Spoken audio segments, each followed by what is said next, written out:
Today we're going to go over the information in Chapter 12 of your Blue Blended Learning in Action book. This chapter is over playlists and choice boards. Today's objective is that learners will acquire the information needed to design and implement playlists and choice boards in their classrooms and understand the benefits of doing so. When we're talking about a playlist, we're talking about students moving through digital and offline learning activities along a path. Students have some choice over pace and content. Students will be working on various tasks around the room. This is a good opportunity to incorporate project-based learning. Those projects could be part of the learning path, or they could be used as a culminating activity. The example on the slide is from the resource Modern Classroom Project. Notice that there are non-negotiable must-dos. Once the must-dos have been completed, there are should-dos that extend the learning. There are also built-in whole class activities. Modern Classroom Project also recommends including could-dos for enrichment. Benefits of a playlist model, those include building self-confidence. When students are rushed through content without mastery, their confidence is eroded. Self-pacing allows them to experience true mastery, maybe for the first time. It allows for differentiation. Students who understand a skill can move on, while you provide appropriate time and scaffolds to those who are struggling to achieve mastery. It supports social, emotional, and academic needs. When a student needs your attention, you can provide it without slowing anyone else down. It supports self-regulation. Students take partial ownership over the planning and managing of their learning process. And it paves the way for mastery-based grading. A hallmark of mastery-based grading is giving students time to revise their work and be reassessed when necessary. To accomplish this, self-pacing is essential. When we talk about designing playlists, step 1 is to identify the desired result or learning objective. Starting from a place of the standards provides teachers with a clear roadmap for designing both the learning activities within the playlist and the assessment at the end. Articulating learning objectives to students creates clarity about what they're working towards in terms of understanding specific concepts and mastering specific skills. In other words, we frame the learning with clear goals and success criteria. Step 2, decide on the assessment strategy.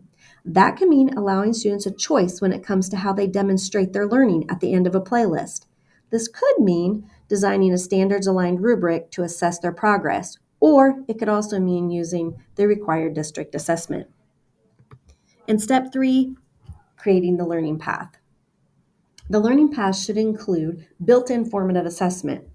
Beginning the playlist with an activity designed to assess prior knowledge, including checks for understanding as students move through the playlist, and ending with a reflective prompt can help teachers identify areas of growth and gaps that need to be addressed. A learning path should also include a mix of modalities and provide choice. Providing a range of learning activities and allowing students choice can increase engagement.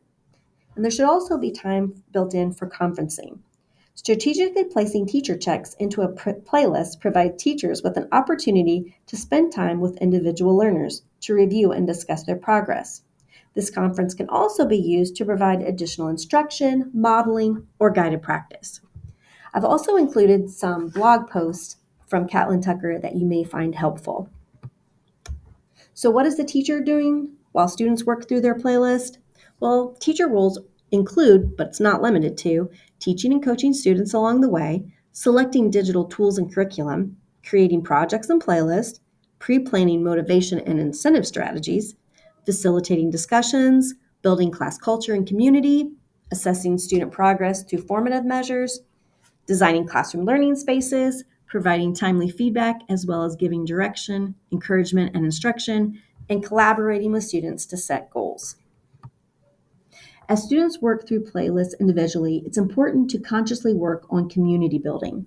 Some strategies for incorporating community building may include drop everything and share, where everyone stops working and shares where they are and what they're working on. Another strategy may be to include the playlist within a station rotation. The station rotation design incorporates a collaboration station, so your 4 rotations could be your playlist, iReady, a collaboration center type activity, and that teacher-led station. You can also include project-based learning, working cooperatively on a final project, and building in time for class meetings. I also want to quickly mention choice boards. Choice boards is a graphic organizer that allows students to move at their own pace and have their choice over what they learn and how they interact with the content. Choice is a powerful motivator. The example that you see on the slide was created by Lima City's own Callie Sink, and she was inspired to do so after the March 11th in-service.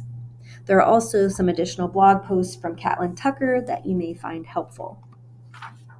The final slide provides you with some choices for workshop time after your playlist is completed.